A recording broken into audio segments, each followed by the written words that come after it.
Olá, meu nome é Karina Artemis Afrodite, este é meu nome pagão, e meu nome civil é Karina Oliveira Bezerra. Hoje eu estou aqui para falar da minha tese de doutorado em Ciências da Religião, que foi sobre o paganismo contemporâneo no Brasil, a magia da realidade. Vou explicar tudo. Meu mestrado também foi sobre o paganismo, foi especificamente sobre a Wicca. Então, eu já pesquiso sobre o paganismo na academia há mais de 10 anos, desde a graduação. Eu já pesquisava, já fazia artigos sobre o tema, então há mais de 10 anos. E eu também sou pagã, sou da Wicca há 18 anos. E minha graduação é em História, mestrado e doutorado em Ciências da Religião. Eu defendi agora em fevereiro de 2019. É isso. Então vamos lá. O tema é exatamente o título da minha tese: o paganismo contemporâneo no Brasil, a magia da realidade. Então eu vou trazer para aqui para vocês explicar um pouco sobre minha tese. É realmente um pouco, porque eu escrevi 500 páginas, então é um trabalho muito grande, né? Tem muito assunto, foi um trabalho bem extenso, então eu vou trazer aqui um pedaço, não é nem um pedaço, né? Porque eu vou destrinchar o trabalho, falar sobre como foi o trabalho, com as várias temáticas que tem nele. Depois vocês leiam, que vai ser muito bom. Então vamos lá. O paganismo contemporâneo no Brasil, porque eu estudei o paganismo contemporâneo no Brasil, apesar de também ter escrito bastante sobre ele no mundo, mas o foco foi no Brasil. E a magia da realidade foi minha tese. Eu disse que os pagãos, que a realidade dos pagãos é mágica. E eu disse também, que foi a minha tese, de que não é a natureza, o discurso ético e êmico, na academia a gente chama, êmico é o discurso do praticante e ético é o discurso do pesquisador. Tanto o discurso ético, ou seja, os pesquisadores em geral, acadêmicos, quanto os pagãos dizem que o foco do paganismo é a natureza. Eu disse que a magia. Em todas as denominações, eu estudei 8 denominações, o que congrega, o que aglutina o paganismo, para a gente dizer o que existe, o que faz com que tenha em todos os paganismos essa criação de realidade pagã, que é pela magia. E aí eu vou explicar. Mas basicamente minha tese foi essa. Eu trabalhei com alguns atores para poder chegar a essas conclusões sobre os programas de verdade, imaginação constituinte do historiador de história antiga Paul Veyne, e também com cientistas da religião ingleses, Graham Harvey e Ian Jamison. Harvey, ele traz uma coisa muito boa para os estudos de religião, que é estudar a religião em sua prática. Porque até então, até a própria definição de religião que se tem nos estudos de religião é uma religião teórica, baseada nas crenças. Então, seria uma religião se você acredita em deuses ou Deus. Então, Harvey, ele traz para entender a religião a partir da sua prática, e foi dessa forma que eu fiz o meu estudo. Eu foquei em compreender a prática do paganismo e não o que se diz que ele é. Então, eu visitei vários eventos, eu vou dizer, fui em todo o Brasil praticamente, teve muitas entrevistas, isso foi a minha metodologia, já vou falar. Então, a partir de tudo isso, que eu vi que a prática, né, é a magia que congrega e que está, inclusive, desde o início, lá no século XIX, para a formação do paganismo. E, evidentemente, para falar de magia, eu estudei clássicos de estudiosos da magia, como Marcel Mauss e Kate Thomas, e os mais atuais, né, Hannah Graf e Passe. Eles trabalham com a magia, então foi meu aporte teórico para eu trabalhar com a magia também. E trazer esse novo conceito. Então, no primeiro capítulo, eu explico, né, a minha base teórica para poder defender a minha tese. No segundo capítulo vai ser bem histórico. Eu vou contar como surgiu o paganismo lá no século, o neopaganismo no século XIX e como ele foi desenvolvendo.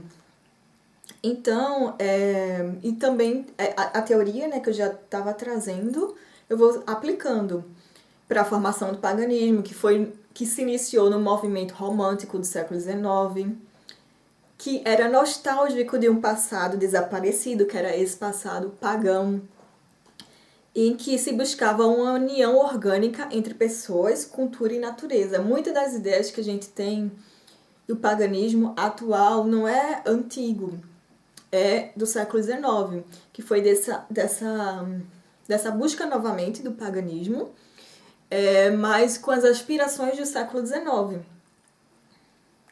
E também no século XIX surge uma nova forma de magia, que é que o paganismo vai abraçar. Que ela surge com a secularização, porque no século XIX o mundo já estava lá indo, né? Secularizado. Secularização é quando justamente, é interessante, né? Que é justamente o momento que se vai tirando a magia da forma de pensar o mundo, sendo substituído pela ciência. Inclusive o movimento romântico justamente é uma resposta a isso, né? Dessa tentativa de tirar toda a magia da vida. E essa nova forma de magia ela vai ter uma característica também, que é uma busca da união mística com o divino. Então vai ficar claro a questão do divino na magia aí. Não que não tivesse, no passado tinha também, evidentemente, mas eu não posso tratar disso agora. Mas a gente vai ver essa característica aí. E combinado com o espírito de otimismo e fé no progresso e aperfeiçoamento humano. Então, o paganismo, a magia que a gente recebe no século XX e XXI, é provindo dessas novas ideias, desse novo contexto histórico que surge no século XIX.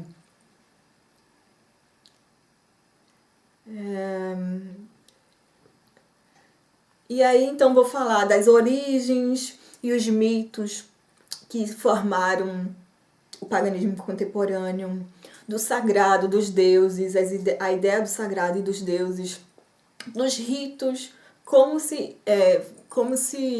formou os ritos que nós temos. Então eu falo de várias ordens importantes desse século,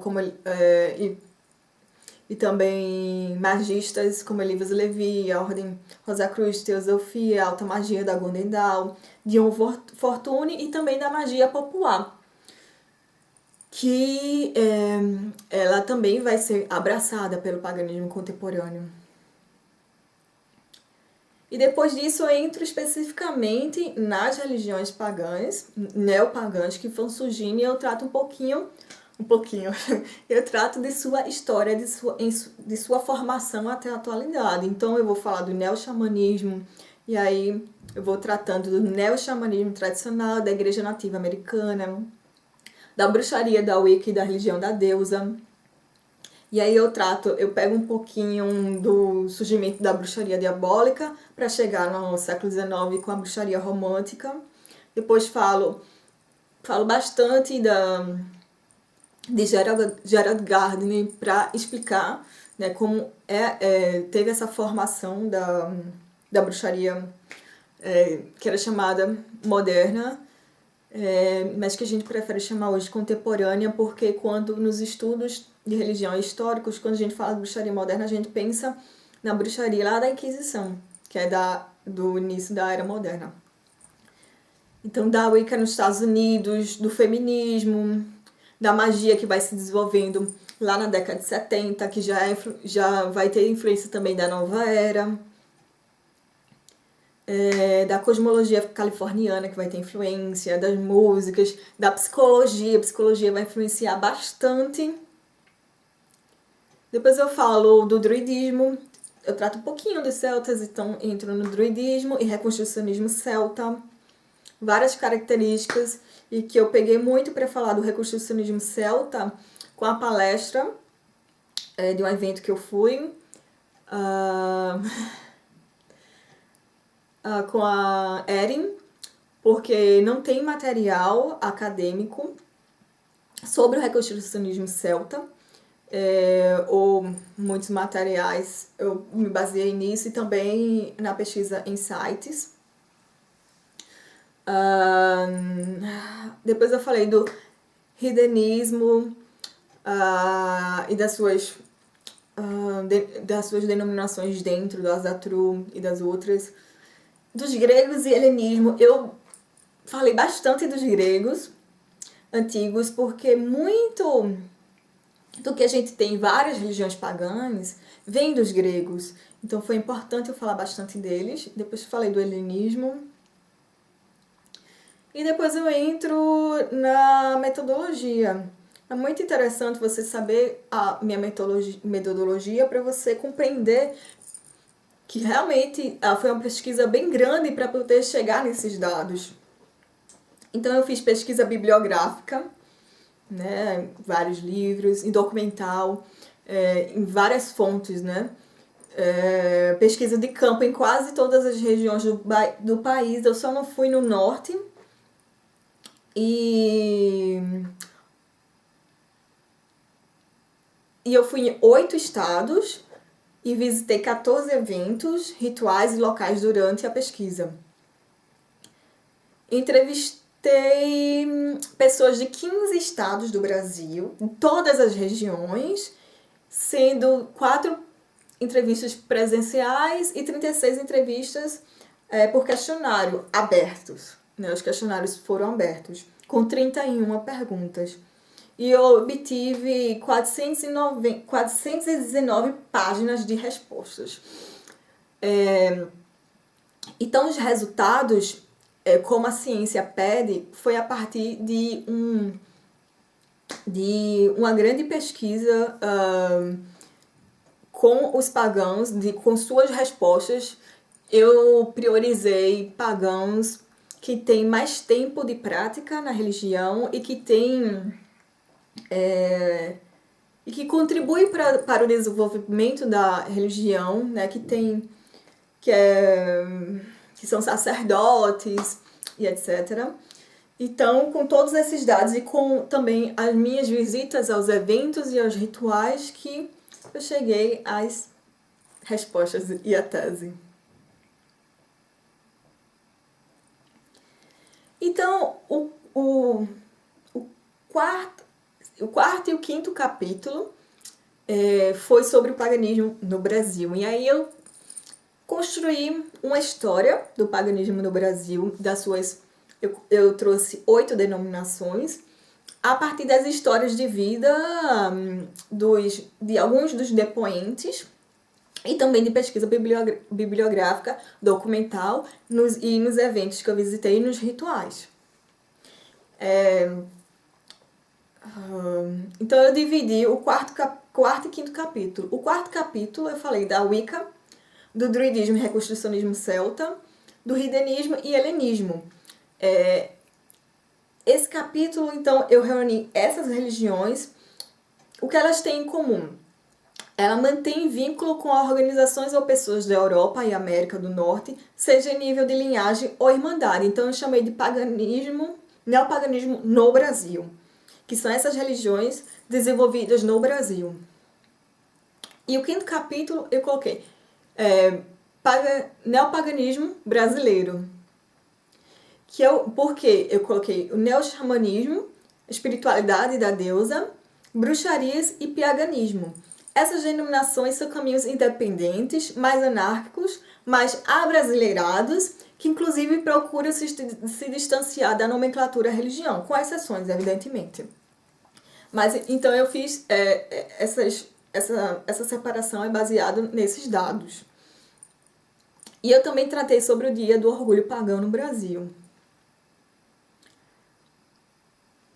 Então, depois dessa extensa pesquisa com aporte teórico para eu entender o que se falou dos pesquisadores antes de mim,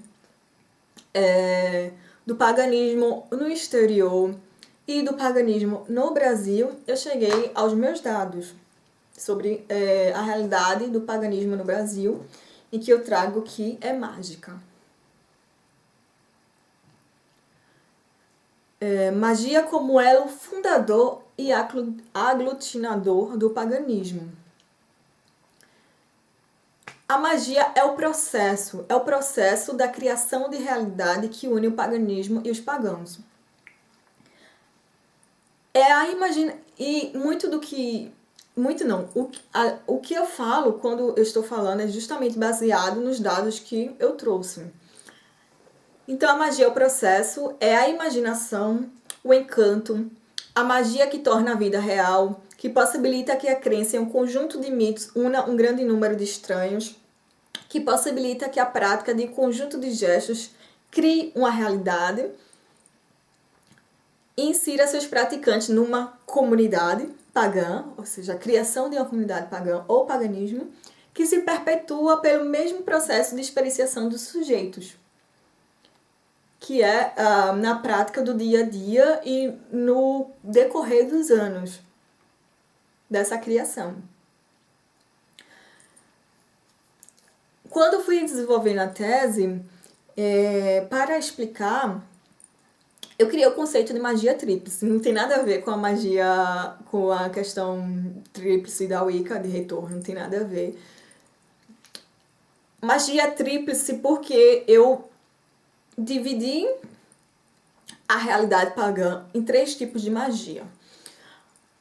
Na ciência, no conhecimento científico, se fala que o ser humano iniciou o pensamento e sua criação de realidade com o pensamento mágico, depois com o pensamento religioso, depois com o pensamento científico. Já há bastante tempo não se considera mais dessa forma, porque sabemos que sempre mesmo agora, onde a ciência tinha uma predominância, ainda existe magia e religião, e um cientista se usa de magia e se usa de religião, um magista se usa de religião e ciência. Isso já se sabe. Mas contestando esse pensamento evolucionista, ou seja, contribuindo para contestar essa ideia, eu expliquei como é a realidade no paganismo. Para isso eu criei essa magia tríplice. Então eu fiz vários quadros, vocês podem olhar na tese, colocando as respostas dos depoentes dentro desses conceitos de magia. Vou explicar. Então eu criei magia ritual, magia simbólica e magia participativa. A magia ritual estaria mais próximo do que a gente chama de magia operativa. A magia simbólica está mais próxima do que nós chamamos de religião. E a magia participativa do que chamamos de ciência.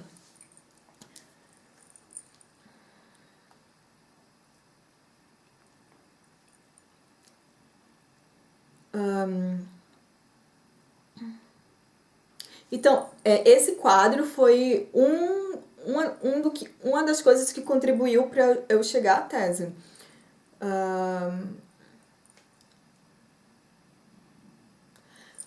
Por que entender a realidade do pagão no paganismo como mágica. Uma característica que se tem no paganismo e que se distingue de outras religiões é a sua apreciação da magia. A magia não é colocada, não é escanteada, se há uma apreciação. E eu trago que pela utilização desses 3 tipos de magia, de forma complementares e não excludentes. E cada indivíduo ou grupo dará mais ênfase a um tipo de magia, mas os 3 tipos de magia existem na realidade pagã. E para isso eu investiguei, né, a partir das várias perguntas, todo o corpus, toda a realidade pagã. Algumas das perguntas foram: o que atrai os pagãos para sua aderência, o que eles mais amam em sua religião, o que é magia, o que é religião, né? Eu peguei as próprias respostas deles. O que é ciência, o que é sagrado, o que são os deuses, o que é o mito, o rito, qual o papel da alteração de consciência, qual tribo urbana pertencem, pelo que fazem ativismo, quais são as regras e tabus, como acontece a transformação individual e de mundo, como é a dieta e o sacrifício e como funciona a tradição e a comunidade.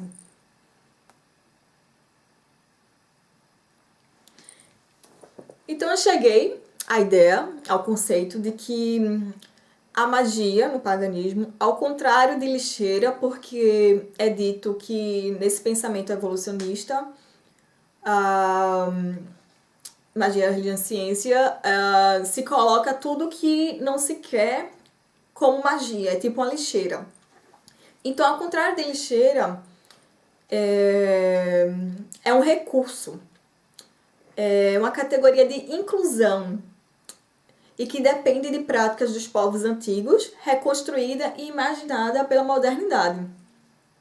Então, a magia funciona como recurso. Ela atrai, é religião e ciência.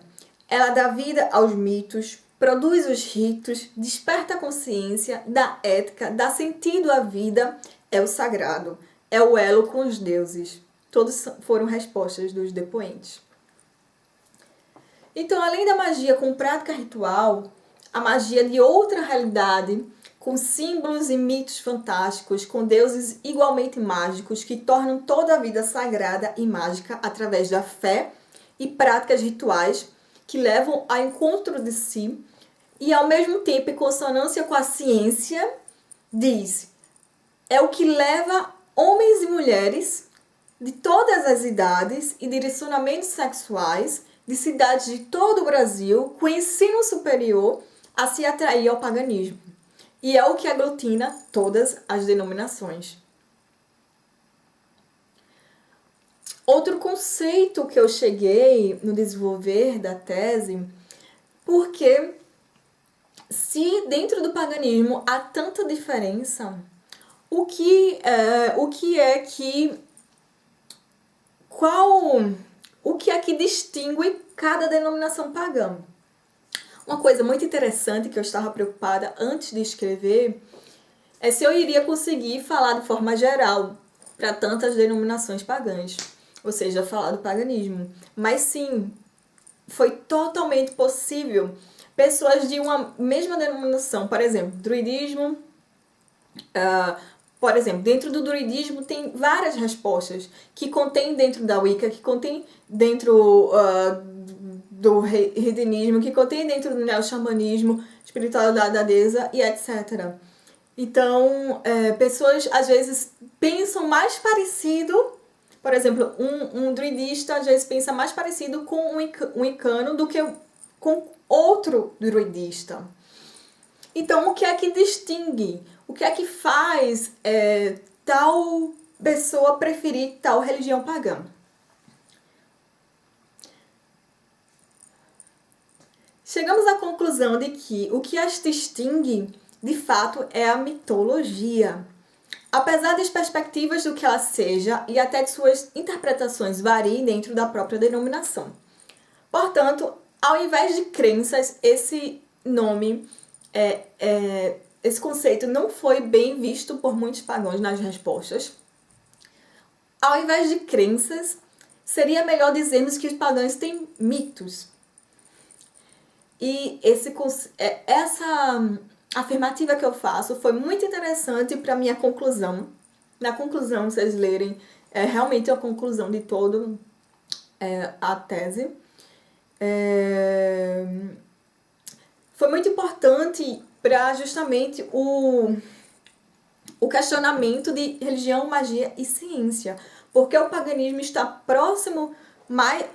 mais próximo da ciência, porque justamente é uma religião mágica. Em vez de crer sem questionar, por isso que inclusive não se gosta da palavra crença, por ser uma religião prática e, portanto, mágica, os pagãos estão sempre criando sua realidade a partir do questionamento. Por quê? Porque não há crenças definitivas e que você não pode mudar. Porque a religião é mágica, a religião é prática e está sempre sendo questionada. Então, esse é um dos pontos também trazidos para a minha tese. É o mito que desempenha o papel da crença e distingue as religiões pagãs. E a vertente que o neófito escolhe é devido ao seu encanto pelo mito da religião, sua atração pelo mito, pelos deuses daquela religião. Se a magia é criação de realidade sob vontade, como dizem os pagãos, tudo criado pelo ser humano é mágico. E a natureza, que é a realidade física, é divina por si mesmo. Assim, os ritos criados pelo ser humano, portanto mágicos, são meios de conexão com as divindades, a realidade física, a natureza. No entanto, existem outros mundos criados pela consciência alterada, que são nos rituais, portanto, magicamente. E nesses mundos existem outros seres e deuses. E a existência real deles não pode ser demonstrada fisicamente, evidentemente, ou seja, na natureza, mas existe tão realmente e afetam as pessoas quanto uma árvore, que é a natureza, ou um rio. Na verdade, os primeiros afetam mais. Essa foi exatamente o final, a última linha da minha tese, e explica porque eu afirmo que o principal que aglutina é a magia e não a natureza. Pois a magia, o rito, os deuses, essa realidade mágica influencia mais do que a própria realidade física. Afetam mais os pagãos. Eu não tenho ideia de quanto tempo eu tô falando. Eu esqueci de colocar o cronômetro, mas eu acredito que já está na hora de acabar. Então, eu agradeço a todos que estão assistindo. Espero que leiam a tese. Eu sei que é grande, mas é muito importante. Eu tenho certeza que vocês vão adorar. Foi feito com muito carinho, muita dedicação, muito trabalho para trazer, para contribuir não só para a academia. Nós temos poucas pesquisas no Brasil sobre o tema. É muito importante pesquisarmos na academia, mas também para trazer esses dados para o Brasil, para os pagãos brasileiros, não só sobre a sua realidade, mas também os outros capítulos, né, também sobre no mundo. A gente não tem muita tradução para português, então eu traduzi bastante, né? E também para se pensar, né, sobre como é o paganismo no Brasil e continuar se desenvolvendo. Então leiam a tese e vocês podem fazer perguntas nos comentários, mas acredito que todas as suas perguntas e questionamentos são respondidas na tese. Então leiam e deem retorno Podem me falar depois. Karina, meu Facebook é Karina Artemis Afrodite. Então é isso. Obrigada e até mais.